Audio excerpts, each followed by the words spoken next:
வணக்கம் நேயர்களே, மனது மறக்காத இனிமையான பாடல்கள் உங்களுக்காக காத்திருக்கின்றன. ஆம், வார நாட்களை 4 நாட்களை உங்கள் அஞ்சலுக்காக எடுத்துக்கொள்கிறோம். ஒரு நாளை உங்களுக்காக, அதாவது நீங்கள் நேரடியாக கலையகத்துக்கு வருகை தருவதற்காக ஒதுக்கி இருக்கிறோம். அப்படி ஒரு விருந்தினர் இன்று வந்திருக்கிறார். மட்டக்களப்பு தம்பிலுவில் கிராமத்திலிருந்து தான் வருகை தந்திருக்கிறார். சின்னத்தம்பி ரகுராமமூர்த்தி. அவரை நீங்கள் பார்த்தவுடன் உங்களுக்கு ஞாபகம் வரும், எங்கேயோ பார்த்திருக்கிறோம் என்று. அவரை நீங்கள் யூடியூபில் பார்த்துருக்கலாம். அவர் தனக்கென்று ஒரு யூடியூப் சேனல் வைத்திருக்கிறார். அதிலே அவருடைய நாட்டுக்கூத்து மற்றும் அவர் பாடக்கூடியவர் எல்லா திறமைகளையும் வெளிப்படுத்தி இருக்கிறார். இப்போது நல்ல சந்தர்ப்பம் இல்லையா, அதுவும் கூட. சரி, அவரோடு இன்னும் அது பற்றி தெரிந்து கொள்ளலாம். ஒரு நிறுவனத்திலே கடமையாற்றினாலும் கூட சமூக சேவகராகவும் அவர் இருக்கிறார். வணக்கம் சின்னத்தம்பி ரகுராமமூர்த்தி. வணக்கம். வணக்கம். ஒரு நீண்ட பெயர் உங்களுடைய பெயர். உங்களை எப்படி வீட்டில் கூப்பிடுவார்கள்? ரகு என்று கூப்பிடுவார்கள். ரகு என்று கூப்பிடுவார்கள். நாங்களும் உங்களை ரகு என்று சொல்லலாம் தானே? எனது யூடியூப் சேனல் தம்பிலுவில் ரகு என்ற பெயரில் ஆரம்பித்துள்ளேன். ரகு. சரி, உங்களுடைய தம்பிலுவில் பற்றி சொல்லுங்களேன். தம்பிலுவில் கிழக்கு மாகாணத்திலே ஒரு கரையோர பிரதேசத்திலே பிரசித்தமான பெயர் என்ன? பிரசித்தமான பெயர், மிகவும் தொன்மையானது, பழமை வாய்ந்தது, நிறைய கலை கலாச்சாரங்களை உள்ளடக்கியது. அந்த அடிப்படையிலேயே அந்த கலை கலாச்சாரங்கள் அடுத்த சந்ததிக்கு போக வேணும் என்னும் கருப்பொருளுடன் நான் தம்பிலுவில் ரகு என்னும் யூடியூப் சேனலை உருவாக்கி அதில் மறைந்து போகக்கூடிய அந்த விடயங்களை நான் மக்களுக்கு அடுத்த சந்ததிக்கு எடுத்து செல்வதற்காக இதை செய்துள்ளேன். ஆமாம். இப்போ கூத்து, அப்படியே நாடகம், அப்படியே சினிமா என்கின்ற ஒரு மாயத்திரைக்குள் எல்லோரும் கட்டுப்பட்டு போயிருக்கிற நேரத்திலே நீங்கள் சொல்வது போல் அந்த கூத்துக்கலையை எல்லோரும் மறந்து தான் போய்விடுகிறார்கள். உங்களுடைய கூத்து, நாட்டுக்கூத்திலே என்ன வகையானது? இதில் சிறப்பாக சொல்ல போனால் எங்களது அப்பா மறைந்த சின்னத்தம்பி வைத்தியர் அவர் ஆரம்பித்து வைத்த கூத்து. அதன் பிறகு அவரது மூத்த மகன் முருகமூர்த்தி எனது அண்ணர் அவரும் காலம் சென்று விட்டார். அதன் பிறகு அவர்களது 2 சகோதர பிள்ளைகள் அவர்கள் அதை கொண்டு நடத்துகிறாலும் தற்போது கிட்டத்தட்ட ஒரு 50 மேடைகளுக்கு மேல் அவர்கள் கூத்தை செய்திருக்கிறார்கள். அவரது அம்மா சிவகாமி தேவி அண்ணியார் அவரது வழிநடத்தலின் கீழ் அதை செய்து கொண்டிருக்கிறார்கள். இப்பொழுது அண்ணியார் அவரோட பெருமைப்பட வேண்டிய விடயம், கடந்த வாரம் நடைபெற்ற கலாபூஷண விருதில் அவருக்கு கலாபூஷண விருதும் கிடைத்துள்ளது. அந்த அடிப்படையிலே அதுவும் விசேடமாக எங்களது பகுதியில் 2 வகையான நாட்டுக்கூத்துகள் பிரபலம் பெற்றவை. ஒன்று வடமோடி, அடுத்தது தென்மோடி. துரதிருஷ்டவசமாக தென்மோடி நாட்டுக்கூத்து கலைஞர்கள் அருகி போகின்ற காலத்திலே எங்களது பரம்பரை வடமோடி கூத்தினை முன்னெடுத்து அதனை தற்போது செய்து கொண்டிருக்கிறார்கள். இந்த வடமோடிக்கும் தென்மோடிக்கும் என்ன வித்தியாசம்? நல்ல ஒரு சிறப்பான கேள்வி அது. அது என்னென்றால் வடமோடி சொல்ல போனால் அது இந்தியாவிலிருந்து ஆரியர்கள் பரம்பரையில் வந்ததாகத்தான் கொள்ளப்படுகிறது. ஆனால் தென்மோடி தான் எங்களது நாட்டுக்குரியது. எங்களது நாட்டு, அதுவும் சிறப்பாக தமிழர்களின் பெருமைகளை, தமிழர் அரசர்கள் எங்களது கதைகளை சொல்லக்கூடியது. அது மட்டக்களப்பு பகுதியிலே மிகவும் பிரபல்யமாக இருக்கின்றது. ஆனால் எங்களது தம்பிலுவிலை பொறுத்தவரையில் வடமோடி கூத்து தான் தற்போது பிரபல்யமாக இருக்கின்றது. ஆரியப்பு மாலை கதை அவைகளெல்லாம் தமிழரோடு சார்ந்ததெல்லாம் தென்மோடி சார்ந்ததாக இருக்கின்றது. வடமோடி உங்களுக்கு தெரியும், வட இந்தியர்கள் கிருஷ்ணரை முன்வைத்து அவர்களது மகாபாரதம், குருஷேத்திர போர், அந்த போர்களை மையமாக வைத்து வந்த வடமோடி. நீங்கள் எதை சிறப்பாக எடுப்பீர்கள் வடமோடியில்? என்னை பொறுத்தவரை எங்களது பரம்பரை நான் அறிந்த வரையிலே வடமோடி தான். அதான் வடமோடியிலே இப்ப என்ன கதையை நீங்கள் பிரதானமாக எடுப்பீர்கள்? நான் எங்களது பரம்பரை கூட செய்து எனது வேலைப்பழு காரணமாக நான் அதிலே பங்கு பெற்றவில்லை. ஆனால் அதிலே ஒரு கந்தர்வன் போர் என்கின்ற ஒரு கதையை அதில் நான் அவர்கள் கூத்து அதுகள் செய்யும் பொழுது நான் அதனை அவதானித்தபடியால் என்னால் 1-2 வரிகளை அதனால் அந்த பாட்டு செய்யக்கூடியதாக இருக்கிறது. பாடலை பாடி காட்டுங்களேன். அதிலே கிருஷ்ணர் வரவு. அதோட பின்னணியை சற்று சொல்ல போனால் அந்த கூத்தானது உங்களுக்கு தெரியும், மகாபாரத போர் ஆரம்பமாக போகின்றது. அந்த மகாபாரத போரிலே மிகவும் சூத்திரதாரியாக முன்னின்று நடத்தியவர் கிருஷ்ணர். அப்போ அவர் ஒரு திட்டம் போட்டார், கௌரவர்களின் சேனையை சற்று குறைக்க வேண்டும் என்று. அப்போ அந்த காலத்திலேயே தந்திரோபாயங்கள் நிறைய நடந்தது. அதற்காக அவர் ஒரு தவம் செய்ய போகின்றார். தவம் செய்ய போகும் பொழுது ஒரு கந்தர்வன் வானத்தின் மேலாலே பறந்து போகும் பொழுது அவர் அந்த நாட்களிலே அவர்கள் வெற்றிலை சாப்பிடுவது இயல்பு. அவர் வெற்றிலை விழும் பொழுது அது இவர் தவத்தில் இருக்கிற கிருஷ்ணரின் கையிலே அது விழுகிறது. உடனே இவர் தவத்தை கலைத்து கோபம் கொண்டு அவரை எச்சரித்து அவரை கொல்லுவதற்காக தனது சுதர்சன சக்கரத்தை விடுகிறார். அப்போ அவர் பயந்து போயிட்டு, அவருக்கு தெரியாது, அவர் அறியாமல் செய்த பிழை என்றாலும், ஆனால் அவரால் அதை ஏற்றுக்கொள்ள முடியவில்லை. அவர் ஓடுகிறார். தப்பி ஓடும் பொழுது கனிபேர் சொல்லுகிறார்கள், இந்த இது உன்னை காப்பாற்றுவார்களா, நீ அர்ஜுனனுடன் போய் சரணடை. அப்போ அவர் அர்ஜுனன் அப்பொழுது காட்டிலே இருக்கிறார், அப்பொழுது வனவாசம் இருக்கிறார். அப்போ இவர் போய் பின்னணியை சொல்லாமல் என்னை அபயம் அபயம் என்று சொல்லும் பொழுது அர்ஜுனன் அவரை, நான் உனக்கு அபயம் தந்தேன், நான் உன்னை காப்பாற்றுகிறேன் என்று சொல்கிறார். அப்போ அங்கே வந்த கிருஷ்ணர் உடனே பார்க்கிறார், அர்ஜுனன் அங்கே இருக்கிறார், ஆனால் அவர் அங்கே வாக்கு கொடுத்து விட்டார், இவரது சக்கரம் போய் கொண்டிருக்கிறார். 2 பேருக்கும் பயங்கர போர் மூழ்கிறது. அப்போ அந்த சந்தர்ப்பத்திலே கிருஷ்ணர் கௌரவர்கள் பக்கம் இருந்த சேனைகளில் கனவேரை திரட்டி அந்த சேனையை அர்ஜுனன் மூலமாக பெரும்பாலான சேனைகளை அழிக்கிறார். அப்போ அந்த சேனையை குறைப்பது தான் அந்த திட்டம். இறுதியில் அவர் கண்டுபிடிக்கிறார், தனது மைத்துனரான் அர்ஜுனன் என்று சொல்லி இருவருக்கும் இடையிலே சம்பாஷணை நடந்து அவர்கள் அதை விட்டு செல்வதாக அந்த கூத்து அமைந்திருக்கிறது. அதிலே ஒரு அடியனை நல்ல பாடம். தவம் செய்ய நடந்தாரே ஹரிகிருஷ்ணர், தவம் செய்ய நடந்தாரே, தவம் செய்ய நடந்தாரே ஹரிகிருஷ்ணர், தவம் செய்ய நடந்தாரே, தவம் செய்ய நடந்தாரே தர்மம் நீலைக்கவென்று, தவம் செய்ய நடந்தாரே தர்மம் நீலைக்கவென்று, தக்க பாரத போரை மிக்க இலகுவாக்க தவம் செய்ய நடந்தாரே அரிய கிருஷ்ணர், தவம் செய்ய நடந்தாரே. சரி, இன்றைய நிகழ்ச்சி ஒரு வித்தியாசமான நிகழ்ச்சியாக இருக்கும். சினிமா பாடல்களை பார்த்து ரசிப்போம், இடைக்கிடையே நாங்கள் பேசுவோம். நாங்கள் இந்த கூத்து என்று வந்ததும் பாடலையே மறந்து விட்டோம் இல்லையா?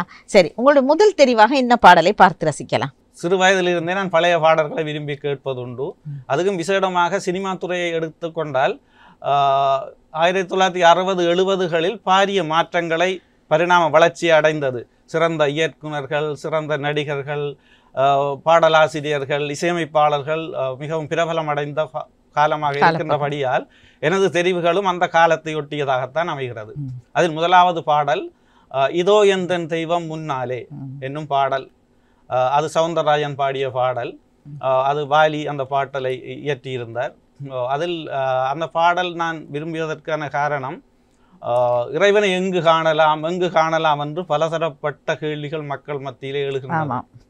அதில் அறிஞர் அண்ணா சொல்கிறார், ஏழையின் சிரிப்பில் இறைவனை காணலாம் என்று சொல்கிறார்.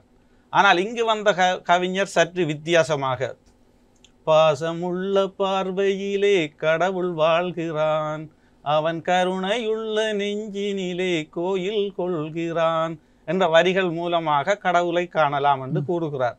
அதை விட எனது சமூக சேவையோடு சற்று தொடர்பாக நான் இந்த பாடலை பார்க்கின்றேன். பல நூல் படித்து நீ அறியும் கல்வி, பொது நலம் நிலைத்து நீ வழங்கும் செல்வம், பிறர் உழைப்பினிலே உனக்கு இருக்கும் இன்பம், இவை அனைத்திலுமே இருப்பதுதான் தெய்வம் என்னும் அந்த வரிகள் என்ன, பொது நலம் நினைத்து நீ வழங்கும் செல்வம் இல்லையா?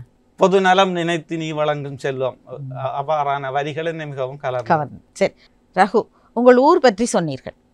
அதாவது ஒரு பழமை வாய்ந்த புராதன கிராமம் ஒன்று என்று சொன்னீர்கள். அநேகமாக இந்த கிராமங்கள் எல்லாம் இப்போது நவீனத்துவம் பெற்று தங்களுடைய அந்த இயல்பை மறந்து இயல்பை இழந்து வாழ்கின்றன. ஆனால் சில கட்டிடங்கள், சில அமைப்புகள் அந்த புராதனத்தை, அந்த பழமையை நினைவூட்டுவதாக இருக்கும். அதில் கோவில்களுக்கு ஒரு நல்ல இடம் இருக்கிறது. உங்கள் ஊரில் பிரசித்தி பெற்ற ஆலயங்கள், தேவாலயங்கள், பள்ளிவாசல்கள் இப்படியெல்லாம் இருக்கும் தானே, அதுகளை பற்றி சொல்லுங்கள். எங்களது கிராமத்தில் 2 காவல் தெய்வங்கள் இருப்பதாக நான் சிறு வயதிலிருந்தே அதை நம்புகின்றேன். ஒன்று கண்ணகை அம்மன் கோயில் தம்பிலிவிலே அமைந்துள்ளது. அதற்கு தெற்கே முருகன் ஆலயம் ஒன்று அமைந்திருக்கிறது, திருக்கோவில். எங்களுக்கு அண்மைய சகோதர கிராமம் அது ஸ்ரீ சித்தி வேலாயுதர் சுவாமி ஆலயம் என்று 2 ஸ்ரீ சித்திரவேலாயுதர் சுவாமி ஆலயம் என்பது 2ம் நிறைந்த வரலாற்று பின்னணிகளை அமைந்திருக்கின்றது. முதலாவதாக ஸ்ரீ சித்திரவேலாயுதர் சுவாமி ஆலயத்தை எடுத்தால் அந்த வரலாற்று கல்வெட்டுக்கள் எல்லாம் நிறைய இருக்கின்றது.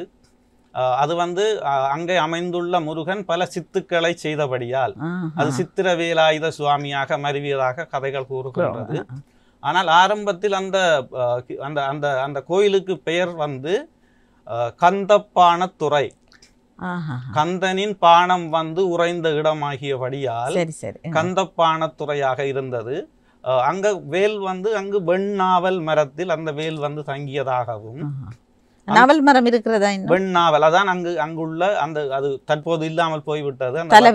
தலவிருட்சமாக வெண்ணாவல். அதிலும் இன்னும் சுவாரஸ்யமான கதை, தற்போது அதை திருக்கோவில் என்று கூறுகிறார்கள். ஆனால் அந்த பானம் வந்து உறைந்து அந்த கோவில் வடக்கு நோக்கி இருந்ததாகவும், பின்னர் நிறைய பட்டணி அதுகள் நடந்ததாகவும், 2 சிறுவர்கள் வந்து ஒரு நாள் அங்கு தங்கியிருந்து ஒரு ஒரு மலைக்காவியம் படித்ததாகவும், நிறைய அடைமழை நடந்ததும், அடுத்த நாள் காலையில் அவர்கள் சென்று பார்த்த போது கோயில்கள் எங்களது முருகன் கோயில் கிழக்கு நோக்கி திரும்பி இருந்தது. கடலை நோக்கி, மிகவும் அண்மையில் கடல் இருக்கிறபடியால் அது திரும்பியதால் திருக்கோவிலாக தற்போது பேசப்படுகின்றது. சில ஆலயங்களிலே சில அற்புதங்கள் இருக்கும். இதுவும் ஒரு அற்புதம் தான் நீங்கள் சொன்னது, மழை பெய்தது என்று. அப்படினால் அந்த சிறுவர்கள் யார் என்று அறிய முடிந்ததா?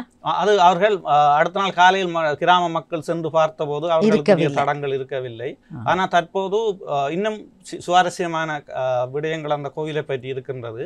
அந்த கோயிலை நிறைய கல்வெட்டுகள் இருக்கின்றது. ஆனால் ஆரம்பத்திலே அங்க இருக்கின்ற விக்கிரகத்தின் பெயர் வந்து ஆறுமுக சுவாமி, 6 முகங்களை கொண்டது. அதுக்குரிய காரணம் என்னென்று சொன்னால், இந்தியா சோழ நாட்டிலிருந்து ஒரு இளவரசி அங்கு வந்து அந்த கோயிலை தரிசித்து தான் பிள்ளைப்பேறு பெற்றதாகவும், அவர்கள் வழங்கிய விக்கிரகமே தற்போது கருவறையில் உள்ளதாகவும் நம்பப்படுகின்றது. அது மட்டுமல்லாது அந்த கோயில் சுற்று பிரகாரத்திலே நான் சிறுவயதிலிருந்து ஒரு தரம் 2 தரம் பார்த்திருக்கின்றேன். நிறைய கற்சிற்பங்களை மண்ணுக்குள்ளே சாட்டு வைத்திருக்கின்றார்கள். ஆனால் அங்கு எங்களுக்கு பரம்பரையாக எங்கள் பகுதி வந்து கால்நடைகளும் வயல் அடிப்படையிலே ஃபார்மர்ஸ் விவசாயிகளாக இருக்கிறபடியால் நிரம்ப மழை இல்லாத காலங்கள் வரும் பொழுது அந்த விக்கிரகங்களை தூக்கி வெயிலிலே வைப்பார்கள். வெயிலிலே வைத்தொரு 3-4 நாட்களில் அடைமழை கட்டி அடிக்கும், சொட்டியாய் மழை பெய்யும். அதற்கு பிறகு அந்த விக்கிரகங்களை உள்ளே சாட்டு விடுவார்கள். அவ்வாறு பல அற்புதங்கள், பல சித்து விளையாட்டுகள் அங்கு நடைபெறுவதாக நாங்கள் நம்புகின்றோம். சரி, இன்னும் ஒரு பாடல் பார்த்து. எனது 2வது தெரிவாக ஒன்றே குலம் என்று பாடுவோம், ஒருவனே தேவன் என்று போற்றுவோம், ஒரு சமதர்ம கொள்கையை விளங்கப்படுத்தக்கூடிய பாடல். அதுவும் எங்களது உயர் வள்ளுவம் திருக்குறள் 2 கொண்டு ஆரம்பிப்பதாக அந்த பாடல் அமைகிறது. அன்பிலாரெல்லாம் தமக்குரியர் அன்புடையார் என்பும் உரியர் பிறர்க்கு தெய்வத்தான் ஆகாதெனினும் முயற்சி தன்மை வருத்த கூலி தரும் என்னும் அந்த பாடல் மிகவும் இனிமையான பாடல். அது பல்லாண்டு வாழ்க படத்திலே எம்ஜிஆர் அவர்கள் கே.ஜே. ஜேசுதாஸின் மிகவும் மென்மையான இனிமையான குரல், ஒரு அன்பின் மூலமாக பல குற்றவாளிகளை ஒரு சிறை அதிகாரியாக வரும் எம்ஜிஆர் அவர்கள் திருத்தி அன்பினால் அந்த மாற்றுவதாக அந்த பாடல் அமைந்துள்ளது. அதனால் என்னை மிகவும் கவர்ந்து விட்டது. ஒவ்வொருவர் வாழ்விலும் மறக்க முடியாதது பாடசாலை பருவம், பாடசாலை வாழ்க்கை இல்லையா? அந்த உங்கள் தம்புலிவிலில் தான் நீங்கள் படித்தீர்களா? ஆமாம். உங்கள் பாடசாலை எனது வீட்டிலிருந்து அடுத்த வீட்டுக்கு கலைமகள் வித்தியாலயம். எனது ஆரம்ப கல்வியை அப்பொழுது 1ஆம் ஆண்டிலிருந்து 5ஆம் தரம் வரை கலைமகள் வித்தியாலயத்தில் நான் படித்திருந்தேன். பின்னர் எங்களுக்கு தம்பிலிவில் மகா வித்தியாலயம் என்று ஒன்று உள்ளது. அப்போ 6ஆம் வகுப்பிலிருந்து எங்களது உயர்தர கல்வி வரை அங்கே படித்து பிறகு நாங்கள் பல்கலைக்கழகத்திற்கு நான் சென்றிருந்தேன். பாடசாலை காலம் மிகவும் சுவாரஸ்யமானது. எனது பின்னணியும் நான் சொன்னது போல் கலை கலாச்சாரங்கள் கொண்டிருந்தபடியால் சில நாடகங்கள், நாட்டுக்கூத்துகளை நான் முறைப்படி பயிலாவிடினும் இந்த எனது தந்தையார் அண்ணர் அவர்கள் பாடும்பொழுது அதை கேட்டு மற்றும் எங்களது ஊரில் உள்ள பெரும்பாலானவர்கள் அந்த இயல்பாகவே அந்த அந்த அந்த ஆற்றல் உள்ளது. அந்த வகையிலே என்னுடன் எனக்கு ஒரு சிரேஷ்டமானவராக இருந்த திரு தவராஜா அவர்கள், அவர் இந்த பழமையான கூத்தை அப்படியே உள்வாங்கி எவ்வாறு மக்கள் மத்தியிலே பிரபலப்படுத்தலாம் என்று அதை பூரணமாக மாற்றி ஒரு கூத்து ஒன்று நாங்கள் செய்திருந்தோம் பாடசாலை. அப்படி செய்கின்ற போது அதனுடைய அந்த அடிப்படை குலைந்து விடாதா? என்னை பொறுத்தவரை தாளக்கட்டு அது மாறாது. மக்கள் சில வேளை அந்த நாள் உங்களுக்கு தெரியும், அந்த எங்களது அந்த காலம் 75ஆம் ஆண்டு காலத்திலே கூத்துகள் எல்லாம் 3 மணித்தியாலங்கள், சில வேளை அரை நாள், அவ்வாறான விடிய பார்ப்பது விடிய உங்களுக்கு தெரியும், விடிய பார்ப்ப கோயில்களிலே கூத்து தொடங்கிடும். அப்போ பெரும்பாலும் வயது முதிர்ந்தவர்கள் அவ்வாறானவர்களால் அதில் இருப்பார்கள். ஆனால் நாங்கள் இளமையானவர்களுக்கு அவ்வாறு இந்த விஷயத்தை கொண்டு வரலாம் அப்படின்னு கருப்பொருளை மட்டும் மாற்றி அது எங்களோட ஊரோட தொடர்புபட்டபடிய அந்த மாதிரியான ஒன்றை உருவாக்கி இருந்தோம். நகைச்சுவை மிகுந்ததாகவும் இருந்தது. குறுகிய காலம், ஒரு 1/2 மணி காலத்திலே அதை நாங்கள் செய்து முடிக்கும். அப்படி என்றால் அலுப்பில்லாமல் பார்த்து முடித்து விடுவார்கள். ஆனால் அது மறக்காது. கோயில்களிலே எங்களது நான் சொல்லுவது போல் திருக்கோவில் எங்களுக்கு ஆடி அமாவாசை மிகவும் பிரபல்யமானது. மட்டக்களப்பிலே மாமாங்கைஸ்வரர் மாதிரி திருக்கோவில் எங்களுக்கு ஆடி அமாவாசை எங்களது பிதிர்கடன்களை தீர்க்கும். அந்த காலத்திலே சுமார் ஒரு 15 நாட்கள் அந்த கோயில் திருவிழா நடக்கும். அதிலே 2 நாட்கள் 3 நாட்கள் கலை விழாக்களை செய்வதற்கு அதற்குரிய நேரங்கள் ஒதுக்கப்படும். அவ்வாறு நாங்கள் பாடசாலைகளிலே சில பயிற்சிகள் எடுத்து எங்களுக்கு சிரேஷ்டமானவர்கள் அல்லது அண்ணாவிமார்கள் அவர்களின் உதவியுடன் இவ்வாறான நாடகங்கள், கூத்துகள் அவங்களை நாங்கள் அதில் அரங்கேற்றுவது வழக்கம். அதேபோல் நான் கூறியது போல் மற்ற காவல் தெய்வமாக கண்ணகி அம்மன் இருக்கிறார். அது கிறிஸ்துவுக்கு பின் 2ஆம் நூற்றாண்டிலே கஜபாகு மன்னர் அவரது ஆட்சியின் கீழ்தான் எங்களது பிரதேசம் இருந்தபடியால் அதன் மூலம் இந்தியாவிலிருந்து அவர் கண்ணகி வழிபாட்டை கொண்டு வந்ததாக வரலாறுகள் கூறுகின்றன. அந்த வகையிலே கண்ணகி அம்மன் அதுவும் மிகவும் பிரசித்தி பெற்றது. அது வைகாசி திங்கள், வைகாசி மாதத்திலே வருகின்ற பூரணி நாட்களிலே 7 நாட்கள் தான் ஒரு வருடத்திலே கதவு திறந்து பூசை நடந்து, இறுதி நாட்களில் அம்மன் ஊர்வலம் வந்து அதன் பிறகு உள்ளுக்கு அம்மனை கொண்டு உள்ளே நிறுத்தி கதவை சாத்தி விடுவார்கள். அந்த கண்ணகி அம்மன் அந்த கதையும் நடக்கும். அந்த கதை நாங்களெல்லாம் அந்த கண்ணகி அம்மன் வழக்குரை நாங்கள் கோயில்களிலே படிப்பது வழக்கம். மற்றும் அந்த 7ஆம் நாள் நாங்கள் கூறியது போல் ஒவ்வொரு குடி வழிகள் இருக்கிறது எங்களுடைய. ஒவ்வொரு குடி ஒவ்வொரு நாள் பூசையை செய்வார்கள். அந்த ஊர் சுற்றல் என்பது எங்களது குடியைச் சேர்ந்த பூசை என்றபடியால் நாங்கள் அதிலே பூரணமாக பங்கு பெற்றி அதில் நிறைய கும்மிகள் எல்லாம் இருக்கின்றது. அந்த கும்மிகளை படித்து அப்படியே நாங்கள் ஒரு கோயில் 8 மணிக்கு அந்த இரவு 8 மணிக்கு அம்மன் வெளிக்கிட்டால் அது தேரிலே வைத்து அந்த ஊரை அப்படியே சுற்றி ஊரை காவல் காக்கும் தெய்வமாக நாங்கள் அதை வழிபடுகின்றோம். ஒவ்வொரு குடும்பத்தாரும் கொண்டு வீதிகளிலே தங்களது நிறை கும்பங்களை வைத்து வணங்குவார்கள். வயது முதிர்ந்தவர்கள், கோயிலுக்கு வராதவர்கள் எல்லாம் அதிலே வந்து வணங்கக்கூடியமாக இருக்கும். எங்களது குல தெய்வமாக நாங்கள் அதை போற்றுகின்றோம், கண்ணகி அம்மன். இளையவர்கள், இளைய தலைமுறை இளைஞர்களாகட்டும் யுவதிகளாகட்டும் எந்த அளவுக்கு அந்த நாட்டுக்கூத்திலே அக்கறை காட்டுகிறார்கள்? தற்பொழுது எங்களது குறிப்பாக சொல்ல போனால் எங்களது அண்ணியார், எங்களது அண்ணரின் 2 புதல்வர்களும் சிறப்பாக கூத்து இதுகளை மேம்படுத்தி வருகின்றார்கள். இப்பொழுது அந்த கிராமங்களிலே அறநெறி என்கின்ற வகுப்புகள் என்கின்ற ஒன்றை கொண்டு வந்து அதிலே சிறுவர்களை பெரும்பாலான வகையிலே ஈடுபடுத்துகின்றார்கள். நீங்கள் கூறுவதும் சரிதான். தற்பொழுது எங்களது ஸ்மார்ட் போன் அதுகள் வர்ற காலத்திலே பிள்ளைகளின், சிறுவர்களின் அவர்களின் ஆர்வம் அந்த பக்கம் தான் மற்ற பக்கம் இருக்கின்றது. ஆனால் கிராமப்புறங்களிலே விசேடமாக எங்களது தம்புலிவில் போன்ற மற்றும் கிராமங்கள், பாரம்பரியமான கிராமங்கள் இதுவரைக்கும் அந்த அந்த அந்த கூத்து கலை, அந்த பழைய பாரம்பரியங்களை முன்னேற்றி செல்கிறார்கள். நாட்டியம், நாடகம் அவர்களை முன்னேற்றி செல்கிறார்கள். அரசாங்கம் அதில் ஈடுபடுபவர்களை கௌரவித்து கலாபூஷண விருதுகளை கொடுக்கின்றார்கள். அந்த வகையிலே அந்த உயிரோட்டம் இன்று வரை இருக்கின்றது. அந்த சில சந்தர்ப்பங்களில் நாங்கள் கேள்விப்பட்டிருக்கிறோம் கொலுசு சத்தம் கேட்பதாக. பிறகு அந்த கோயிலுக்குள் யாரோ செல்ல முயன்ற போது ஒரு வெள்ளை நாகம் விரட்டியதாக என்றெல்லாம் நாங்கள் வெகு தொலைவில் இருந்து கேள்விப்பட்டிருக்கிறோம். நீங்கள் அந்த ஊரை சேர்ந்தவர், இதிலெல்லாம் எந்த அளவுக்கு உண்மை இருக்கிறது? இதில் உண்மை எங்களது கண்ணகி அம்மன் கோவிலை பூசை செய்பவர்களை நாங்கள் கப்புகனார் என்று கூறுவோம். அவர்கள் ஐயர் பூசாரிகள் இல்லை, கப்புகனார். அந்த கதிர்காமத்திலே கப்புராளை மாதிரி இங்க கப்புகனார். அது பரம்பரையாக வந்தவர்களான் அதை செய்வார்கள்.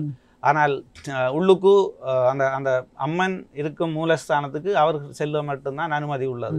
ஆனால் அவரது அனுபவத்தை எங்களோடு பகிர்ந்து கொண்டார். கடந்த 3 வருடங்களுக்கு முன்பாக தான் கதவு சாத்த போகும் பொழுது ஒரு நாகம் ஒன்று வந்து அம்மனின் கழுத்தை சுற்றி கொண்டிருந்ததாக தான் அதை கண்டதாகவும் அவரது கருத்தை அவர் தெரிவித்தார். அப்போ இப்பொழுதும் அந்த நம்பிக்கைகள் அதுகள் இருக்கின்றது. சில வேளைகளில் அந்த நான் கூறியது போல் 7 நாட்களும் தான் கதவு திறந்து பிள்ளைகள் சந்தோஷமாக பூரணமாக விளையாடுவார்கள். பிறகு கதவு சாத்தியபுரன் போவதற்கு சற்று பயமாக இருக்கும். மற்ற நாட்களில் நீங்கள் கூறியது போல் வெள்ளை புடவை போகிறது, கொலுசு சத்தம் கேட்பது போல் அப்படியான விடயங்களை சில பேர் எங்களது மூதாதையர்கள் அவர்கள் கதைகள் கூற கேள்விப்பட்டிருக்கின்றோம். அதுவும் உண்மைதான். ஆனால் சில வேண்டுதல்களுக்காக சில பேர் போய் அங்கே ஒரு நாள் அப்படியே மூழ்கிக்கொண்டு அப்படியே அம்மன் கோயிலே படுத்து அதே தியானத்திலே இருப்பார்கள். அவ்வாறானவர்களின் கதைகளின் ஊடாகவும் நாங்கள் இந்த விடயங்களை அவர்களுடைய அனுபவங்களை கேள்விப்பட்டிருக்கிறோம். சரி, அடுத்த பாடல் என்ன? அடுத்த பாடல் இயற்கை என்னும் இளைய கன்னி இறங்குகிறாள் துறையை எண்ணி. அந்த பாடலும் என்னை மிகவும் கவர்ந்த பாடல். அதில் விசேடமாக எஸ்பி பாலசுப்ரமணியம் அவர்களின் அறிமுகமான காலத்திலே அவர் பல பாடல்களை பாடியிருந்தாலும் அவரே தனது பேட்டியில் நேர்முகலில் கூறியிருந்தார், அவர் தமிழில் பாடி முதலில் வெளிவந்த பாடலாக இயற்கை என்னும் இளைய கன்னி என்னும் பாடல் வந்ததாக அவர் கூறுகின்றார். அதில் எங்களது அந்த காலத்திய பிரசித்தி பெற்ற காதல் மன்னன் என்று வர்ணிக்கப்படும் ஜெமினி கணேசன் அவர்களும் காஞ்சனா அம்மணி அவர்களும் மிகவும் அந்யோன்யமான காதலர்களாக இணைந்து ஒரு இயற்கையான சூழலே, மிகவும் ரம்மியமான ஒரு சூழலிலே அந்த பாடலை அவர்கள் பாடியிருக்கின்றார்கள். அதற்கு எஸ்பி பாலசுப்ரமணியம் அவர்களின் மற்றும் சுசிலா அம்மா அவர்களின் பின்னணி உயிரோட்டமாக இருக்கின்றது. தலையை விரித்து தென்னை போராடுதோ, எதனை நிறைத்து இளநீராடுதோ, கன்னி உன்னை கண்டதாலோ, தன்னை எண்ணிக்கொண்டதாலோ.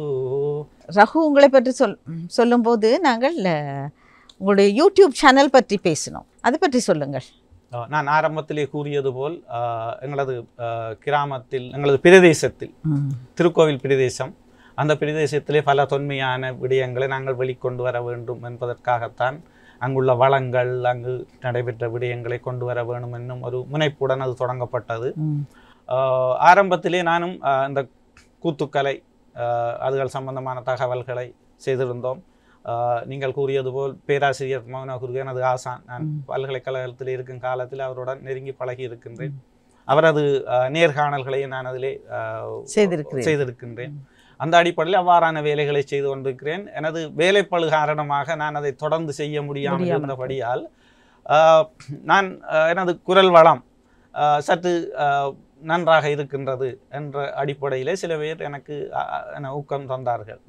அந்த அடிப்படையிலே நானும் சில பாடல்களை விசேடமாக கரோக்கி பாடல்களுக்குரிய குரல்களை நான் கொடுத்து எங்களது பிரதேச காட்சிப்படுத்தலை செய்திருந்தேன். நான் அந்த வகையிலே அது தற்போது சுமார் ஒரு 15-20 பாடல்களுக்கு மேலாக நான் பாடியிருக்கின்றேன். அதிலும் என குறிப்பிட்ட வரவேற்பை அது பெற்றிருந்தது. இது தவிர உங்களுடைய சமூக சேவை பற்றி சொல்லுங்கள். நான் பாடசாலையிலே கிடைக்கிற காலத்திலே நாங்கள் எங்களது ஆசிரியர் தம்பையா ஆசிரியர் இருந்தார். அவர் தற்போது காலம் சென்று விட்டார். அவரது வழிகாட்டலின் கீழ் நாங்கள் ஒரு குருகுலம் ஒன்றை அமைத்திருந்தோம். கண்ணதாசன் அவர்கள் கூறுவார், 20 வயதிலே வேட்டி கட்டி ஒரு இளைஞன் கோயிலுக்கு சென்றால் அவருக்கு வேறொருத்தரும் புத்தி சொல்ல தேவையில்லை என்று சொல்லி, அந்த அடிப்படையிலே அந்த ஆசிரியரது வழிகாட்டலின் கீழ் நாங்கள் ஒரு குருகுலம் ஒன்றை அமைத்திருந்தோம். அந்த குருகுலத்தின் பிரதான வேலை தொண்டு செய்தல். எங்களது பிரதேச பொது இடங்கள், கோயில்கள், திருவிழாக்கள் காலங்களிலே சென்று, விசேடமாக உகந்தமலை பிரசித்தி பெற்ற முருகன் கோயில், அங்கு சென்று நாங்கள் சுத்திகரிப்பு, துப்புரவு செய்தல் அப்படியான வேலைகளை செய்து நாளடைவில் அது வந்து எங்களது நாயன்மார்களில் ஒருவர் திருநாவுக்கரசர், அவர் சரியை தொண்டை செய்தார். அதற்காக அந்த பெயரை நாங்கள் திருநாவுக்கரசு நாயனார் குருகுலம் என்று ஒன்றை உருவாக்கியுள்ளோம். நாங்கள் இப்பொழுது அதில் முக்கியமான பங்கு வகிக்கின்றோம். எங்களது அந்த காலத்தில் இருந்தவர்கள் அதை வழி நடத்தி கொண்டு சுமார் எத்தனை பேரோட ஆரம்பித்து இப்போது சுமார் எத்தனை பேர் இருக்கிறார்கள்?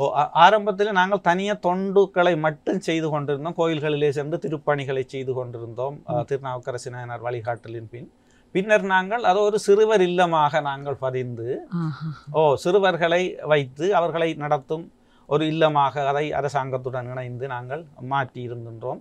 தற்பொழுது சுமார் 25 பிள்ளைகள் அந்த இதில் இருந்து படித்து, அதாவது தாய் தங்களுக்கு தெரியும் யுத்த காலத்திலே அது மிகவும் பெற்றோரை வறுமையான இழந்தவர்கள் வந்து அங்கிருந்து படித்து மிகவும் நல்ல பிரபல்யமான இப்பொழுது யூனிவர்சிட்டி வரைக்கும் போய் படித்து பட்டம் பெற்றவர்களாக இருக்கின்றார்கள். அதையும் எனது எனது எனது நாளாந்த வேலைகளுடன் நேரம் கிடைக்கும் பொழுது நான் தற்போது மட்டக்களப்பு கல்லடியில் இருக்கின்றபடியால் நேரம் கிடைக்கும் பொழுது போய் அதை சென்று அதை செய்து கொண்டிருக்கின்றோம். ஆனால் அந்த உகந்தமலை கோயில் உற்சவ காலத்தில் அங்கு அன்னதானம் கொடுப்பது மற்றும்படி சிரமதானம் செய்வது அப்படியான பணிகளை நாங்கள் இன்று வரை செய்து கொண்டிருக்கிறோம். சரி, அடுத்து என்ன பாடல்? அடுத்த எனது பாடல் தெரிவு வாழ்க்கை படகு படத்தில் நேற்று வரை நீ யாரோ நான் யாரோ என்னும் பாடல். ஸ்ரீனிவாஸ் அவர்களின் குரல்.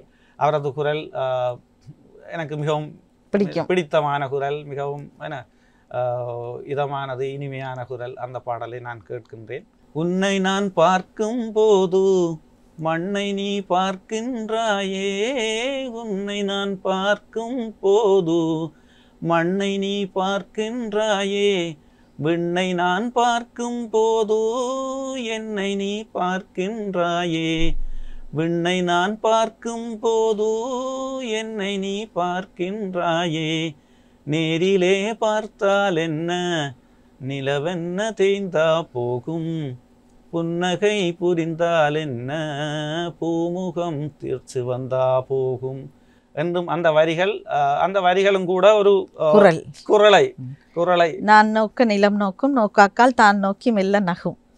அப்ப அந்த அதுகளை நான் அந்த இணைத்து பார்க்கின்றேன். அவ்வாறான ஒரு குரலை என்ன அழகாக அந்த கவிஞர் அந்த பாடலாக்கி அதன் கருப்பொருளை என்ன அழகாக இலகுபடுத்தி தந்து விட்டார். மிகவும் ரம்மியமான காதல் பாடல் தான், ஆனால் மிகவும் ரம்மியமான ஒரு பாடல் அது. ஆமாம். ரகு, உங்கள் குடும்பம் பற்றி கேட்கணும். உங்கள் ஊரை பற்றி நீங்கள் மகிழ்ச்சியாக தெரிவித்தீர்கள், பெருமைக்குரிய விடயங்கள். உங்கள் ஊரிலே அதுவும் குறிப்பாக உங்களுடைய குடும்பத்தார் இந்த கூத்துக்கலையை பாதுகாத்து செல்வதெல்லாம் வரவேற்கத்தக்க விடயம். உங்கள் குடும்பத்தை பற்றி சொல்லுங்கள். உங்கள் பெற்றோர் பற்றியும் உங்கள் துணைவியார் உங்கள் பிள்ளைகள் பற்றியும் சொல்லுங்கள். எனது குடும்பம் என்று சொல்லும் பொழுது எனது தாய் தந்தையர் அவர்களுக்கு நாங்கள் 9 சகோதரர்கள். அதில் நான் 7வது சகோதரர் பிள்ளையாகத்தான் நான் இருந்தேன். அவர்கள் எல்லாம் தம்பிலிகளை மையமாக கொண்டு அங்கே வாழ்கிறார்கள். நான் யூனிவர்சிட்டி பல்கலைக்கழகத்துக்கு வந்ததன் காரணமாக மட்டக்களப்பிலே ஆரியம்பதியிலே திருமணம் செய்து கல்லடியிலே நான் வாழ்ந்து கொண்டிருக்கிறேன். எனது துணைவியாரும் என்னுடன் பல்கலைக்கழகத்திலே படித்தவர். காதல் திருமணம். அவர் தற்போது ஆசிரியராக கடமையாற்றி கொண்டிருக்கிறார். எனக்கு 2 அழகிய பெண் குழந்தைகள். ஒருவர் திருமணமாகிவிட்டார். அவர் ஒரு ஆர்கிடெக்டாக அவர் வந்து கனடாவிலே தற்பொழுது திருமணமாகி அங்கே ஆர்கிடெக்டாக அவரது வேலையை செய்து கொண்டிருக்கிறார். 2வது பிள்ளை அவர் பேராதனை பல்கலைக்கழகத்திலே பொறியியல் பீடத்திலே 2ஆம் வருடத்திலே படித்துக் கொண்டிருக்கிறார். அவர்கள் இருவரையும் எனது நாட்டியத்தில் பல்துறை கலைஞர்களாக அவர்களை நான் பார்க்கின்றேன். நாட்டியம், பாடல் மற்றும் வயலின் அவ்வாறான தேர்ச்சி பெற்றவர்களாக அவர்கள் இருக்கின்றார்கள். பொதுவாகவே கிழக்கு மண்ணை எடுத்தால் அங்கே எல்லா கலைகள் எல்லாம் மீன்பாடும் தேநாடு இல்லையா? உண்மை உண்மை உண்மை. அதுவும் நாங்கள் அந்த பரம்பரையிலே வந்து அந்த பின்னணியுடன் வந்தபடியால் அது நான் நினைக்கிறேன் அது இறைவனின் ஆசீர்வாதம் என்றுதான் நாங்கள் கூறுகின்றோம். அது அதற்கு குறைவில்லை என்று சொல்லலாம். ஆமாம். 9 பேர் என்று சொன்னால் அது ஒரு மகிழ்ச்சியான ஒரு குடும்பமாக இருந்திருக்கும். 9 பேருமே ஆண்களா அல்லது? 4 பெண்களும் 5 ஆண்களும். சரி, குதூகலமான ஒரு குடும்பம். இப்போ அவர்கள் பற்றி சொல்லுங்களேன். எல்லோரும் திருமணமாகி எல்லாரும் அவங்களது எல்லோரும் சந்திப்பீர்களா? எல்லோருடைய குழந்தைகளும் சந்திக்கின்ற போது அது இன்னும் மகிழ்ச்சியாக இருக்கும். நல்ல ஒரு தொடக்கத்தை தொடங்கி விட்டிருக்கிறீர்கள். எங்களது 9 பிள்ளைகள். நான் மட்டும்தான் மட்டக்களப்பில் இருக்கின்றேன். எனக்கு 2 குழந்தைகள் இருக்கிறார். அவர்கள் மட்டக்களப்பு சூழலே வளர்க்கப்பட்டவர்கள். நான் அவர்களிடம் இந்த கதைகளை சொல்லும் பொழுது அவர்களுக்கு தெரியாது உங்களோட மற்ற சகோதரர்கள் என்ன செய்கிறார்கள். இன்னொரு பெருமையான விடயத்தை நான் கூற வேணும். எனது அம்மா 4வது சந்ததியை கண்டவராக இருக்கிறார். 4 சந்ததியை கண்டவராக இருக்கிறார். இவ்வாறான புகழ்ச்சிகளை நான் சொல்லும் பொழுது இவர்கள் கேட்டார்கள், நீங்கள் அவர்களை எவ்வாறு காட்டப் போகின்றீர்கள்? கிட்டத்தட்ட நான் இப்பொழுது சொல்கிறேன், எனக்கு பேரன் பேத்திகளே 100 பேர் மட்டும் இருக்கின்றார்கள். அப்போ இதற்கு என்ன செய்யலாம் என்று சொல்லி 100 பேர் வீட்டிலேயே போய் வாரத்துக்கு காலம் காணாது. அப்போ நான் யோசித்தேன், ஒரு குடும்ப வாரிசுகளின் ஒன்று கூடல். சித்திரை வருடத்திலே பெரும்பாலும் எங்களுக்கு விடுமுறை வருகின்றது. அந்த காலத்திலே சித்திரை பொங்கல் முடிந்து அடுத்த நாள் நான் அங்கே சென்று ஒரு வாரிசுகளின் ஒன்று கூடலாக எங்களது குடும்பத்தில் உள்ள அவர்களை மட்டும் எனது அம்மா அப்பா 9 சகோதரர்களின் பிள்ளைகளை எல்லாம் எவ்வளவு சந்தோஷமா இருந்தது ஒன்று கூட்டி அவர்கள் எல்லோரையும் ஒரே கணத்திலே இவர்கள் எனது 2 பிள்ளைகளுக்கும் அறிமுகப்படுத்தும் வகையிலே நான் தொடங்கி விட்டேன். அப்படி தொடங்கும் பொழுது அது மிகவும் சுவாரஸ்யமாக போகிறது. தற்போது 7 வருடங்களாக நான் அதை செய்து கொண்டிருக்கின்றேன். துரதிருஷ்டவசமாக எனது அம்மா அவர்கள் தனது 93வது வயதிலே காலமாகி விட்டார். 2 வருடங்கள் போனது.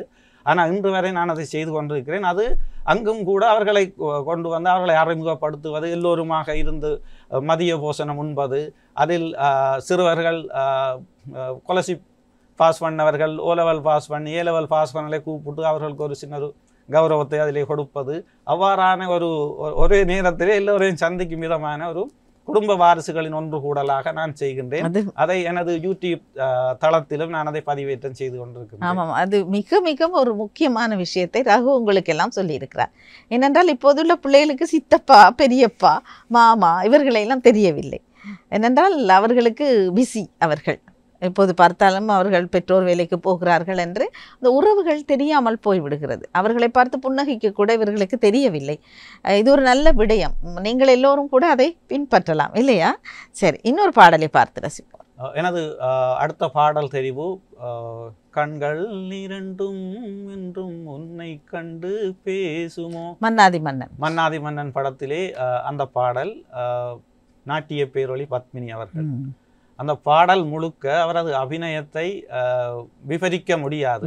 சற்று சோகமான பாடலாக இருந்தாலும் கூட தனது அந்த அபிநய சுந்தரி என்று பெயர் பெற்றவர். அவரது அபிநயத்தை அதில் மிகவும் கண்கொள்ளா காட்சியாக இருக்கின்றது. அதுவும் இந்த இதிகாசத்தோடு எங்களது வரலாறோடு தொடர்பு கொண்ட பாடலாக நான் பார்க்கின்றேன். அது எப்படி? அனுமன் சீதை அந்த கணையாளியை, ராமனின் கணையாளியை கொண்டு வந்து சீதைக்கு கொடுத்து, கணையாளி இங்கே மணவாளனங்கே காணாமல் நானும் உயிர் வாழ்வதெங்கே என்னும் அந்த வரிகளை அந்த பாடல் அப்படியே படம் பிடித்து காட்டுகின்றது. அதில் ஒரு வரி வந்து, சென்ற இடம் யாவும் நிழல் போல தோன்றுதே, அன்று சொன்ன வார்த்தை அலை போல ஓடுதே, கணையாளி இங்கே மணவாளனங்கே காணாமல் நானும் உயிர் வாழ்வதெங்கே, கண்கள் இரண்டும் என்றும் உன்னை கண்டு பேசுமோ, காலம் இனிமேல் நம்மை ஒன்றாய் கொண்டு சேர்க்குமோ, கண்கள் இரண்டும் என்று உம்மை கண்டு பேசுமோ என்னும் ஒரு காதல் பிரிவை சொல்வதாக அந்த பாடல் அமைந்திருக்கு. அதிலே 2 காட்சிகள் வரும் இல்லையா? இவருடைய பாடல், அங்கே அவர் யுத்தம் செய்வார். எம்ஜி ராமச்சந்திரன் அரச படங்கள் என்றால் இன்னும் சற்று விருப்பம் அந்த காலத்திலே. உங்களுடைய தொழில் பற்றி பேசுவோம். உங்களுடைய தொழில் வழமையாக தொழிலைத்தான் முதலில் நாங்கள் பேசுவோம். ஆனால் இன்று அந்த மற்ற விடயங்கள் சுவாரஸ்யமாக இருந்தபடியால் தொழில் கொஞ்சம் பின்னுக்கு வந்து விட்டது. சொல்லுங்கள், தொழில் நீங்கள் இப்போது பார்க்கும் தொழில், பல்கலைக்கழக படிப்பை முடித்த பிறகு இருந்த அதே தொழில் தானா அல்லது தொழிலில் மாற்றங்கள் உண்டா? பாடசாலை காலத்திலே அந்த சமூக சேவைகளில் ஆர்வம் உள்ளபடியால் எனது பல்கலைக்கழக படிப்பை முடித்தவுடன் நான் ஒரு விவசாய பட்டதாரியாக இருந்தால் கூட நான் பல்கலைக்கழகத்தை விட்டு வெளியேறும் காலங்களிலே வேலை கிடைப்பது என்பது மிகவும் அரிதாக இருந்தது. வெளியிடங்களுக்கு செல்ல முடியாது. உள்ளூர் யுத்தங்கள் காரணமாக இளைஞர்கள் வெளியில் செல்வதெல்லாம் கஷ்டமாக இருந்தபடியால் அரசு சார்பற்ற நிறுவனங்களில் எனக்கு ஒரு வாய்ப்பு கிடைத்தது. அந்த வகையிலே அந்த அரசு சார்பற்ற நிறுவனங்கள் அந்த யுத்தத்தினால் இடம்பெயர்ந்தவர்களுக்கு உதவி செய்யும் போக்கிலே அந்த வேலைகளை செய்து கொண்டிருந்தார்கள். அதில் கவரப்பட்ட அதில் நான் சென்று அதில் தொடங்கினேன். தொடங்கி ஒரு 4 வருடங்கள் ஒரு கனேடியன் நிறுவனம் ஒன்று, அதிலே சிறப்பான வேலைகளை செய்து கொண்டிருந்தோம்.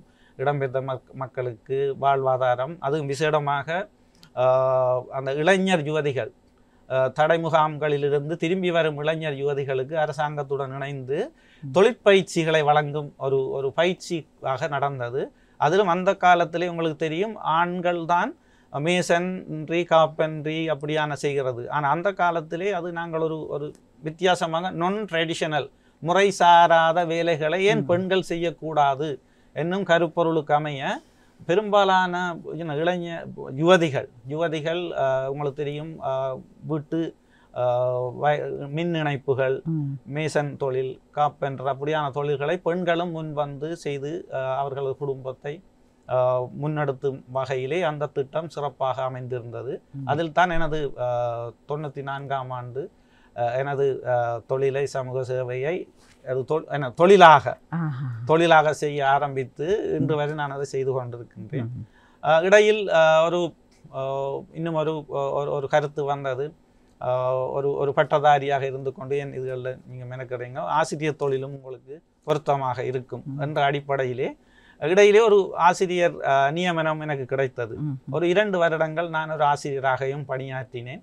ஆனால் அது மிகவும் கஷ்டமாக இருந்தது. என்னை பொறுத்தளவிலே அது ஒரு கஷ்டமாக இருந்தது. ஏனெனில் ஏற்கனவே எனது அரசு சார்பற்ற நிறுவனத்தில் சிறப்பான வேலைகளை செய்து அதில் நாட்டம் அதிகமாக இருந்தபடியால் நான் திரும்பவும் இன்னும் ஒரு பிரதிஷ்டி பெற்ற ஒரு பெரிய பிரித்தானியாவை யூகேயை கொண்டு இயங்கும் ஒரு நிறுவனத்திலே, ஆக்ஸ்ஃபேம் என்னும் ஒரு நிறுவனத்திலே இணைந்து பாரிய காலங்கள் ஒரு 15 வருடங்கள் அந்த நிறுவனத்திலே வேலை செய்து அந்த கட்டத்திலே தான் சுனாமி எங்களது பக்கத்திலே இலங்கையிலே மிகவும் மறக்கொண்ணாத ஒரு பாரிய உயிர்களை காவு கொண்ட ஒன்று அனர்த்தம். அதிலே மிகவும் ஆசீர்வாதம் என்றே நான் கூறுவேன். அந்த இதிலே சிறப்பான வேலைகளை செய்தோம். அதிலும் சிறப்பாக இன்றும் கூட சில வேலைகளை நாங்கள் பார்க்கலாம். எங்களது வெறுகலாறு அதிலே நீர் வந்து அப்படியே திறந்து கடலுக்கு செல்கிறது. அந்த நீரை பாவிப்பார் இல்லை. ஆனால் நாங்கள் அதை ஒரு சந்தர்ப்பமாக பாவித்து எங்களது வெளிநாடுகளில் உள்ள தொடர்பு மூலமாக பல தொழில்நுட்ப வல்லுநர்களை கொண்டு வந்து அந்த நீரை சுத்திகரித்து குடிநீராக மாற்ற முடியாதா என்னும் ஒரு வேலையை செய்து கொண்டோம். அது மிகவும் சிறப்பான நீர். அதில் அந்த உவர் நீர் தன்மையே அந்த நீரில் இல்லை. மகாவலி ஆறின் இறுதியாக வந்து கடலிலே கலக்கின்றது. அந்த அடிப்படையிலே அந்த நீரை சுத்திகரித்து அதை பல பரீட்சைகள் எல்லாம் செய்து சிறப்பான நீராக அதை சிபாரிசு பண்ணி அந்த நீர் தற்போது கூட இத்தனை வருடங்களுக்கு கூட எங்களது திருகோணமலை மட்டக்களப்பு பிரதேச சபைக்கு நாங்கள் அதை கையளித்திருந்தோம். அவர்கள் இன்று வரை அந்த வறட்சியான காலங்களிலே அதில் நீரை எடுத்து அதை சுத்திகரித்து மக்களுக்கு வழங்கும் அந்த பணிகளை செய்து கொண்டிருக்கிறார். ரகு, மிக நல்ல விடயங்களை நீங்கள் பகிர்ந்து கொண்டீர்கள். அதாவது இன்றைய நிகழ்ச்சியை பார்த்த எங்களுடைய நேயர்களுக்கு அது ஒரு நிகழ்ச்சி நிச்சயமாக ஒரு உந்து சக்தியாக இருந்திருக்கும். இருக்கிறோம், படம் பார்க்கிறோம், பாடல் பார்க்கிறோம், சாப்பிடுகிறோம் என்று இல்லாமல் ஏதோ ஒன்றை செய்ய வேண்டும் இல்லையா? அது மிக மிக முக்கியம். மிக்க நன்றி எங்களுடைய நிகழ்ச்சிக்கு வருகை தந்து சிறப்பித்தமைக்கு. வணக்கம். எனக்கும் இந்த சந்தர்ப்பத்தை வழங்கி எங்களது விடயங்களை, எங்களது கிராமப்புறத்திலே இருக்கின்ற விடயங்களை இந்த ஊடக வாயிலாக இதனை வெளிக்கொண்டு வரக்கு ஒரு வாய்ப்பாக அமைந்துள்ளது. அந்த வகையிலே நான் ஆரம்பத்திலே கூறியது போல் பழைய பாடல்கள் மிக எளிமையான பாடல்கள். எனது பிள்ளைகள் கூட பழைய பாடல்கள்னால் மிகவும் ஆர்வமாக கேட்கின்ற ஒரு காலம் ஆக இருக்கின்றது. அந்த வகையிலே இந்த சந்தர்ப்பத்தை எனக்கு வழங்கியமைக்கு மிகவும் நன்றி. நன்றி. ஆம் நேயர்களே, இன்று எங்களுடைய நிகழ்ச்சிக்கு வருகை தந்திருந்தார் மட்டக்களப்பு தம்பிலுவில் என்ற கிராமத்தைச் சேர்ந்த சின்னத்தம்பி ரகுராமமூர்த்தி. அவரை வழி அனுப்பி வைத்துவிட்டு உங்களிடமிருந்து நாங்களும் விடைபெறுகிறோம். மீண்டும் சந்திப்போம். நன்றி, வணக்கம்.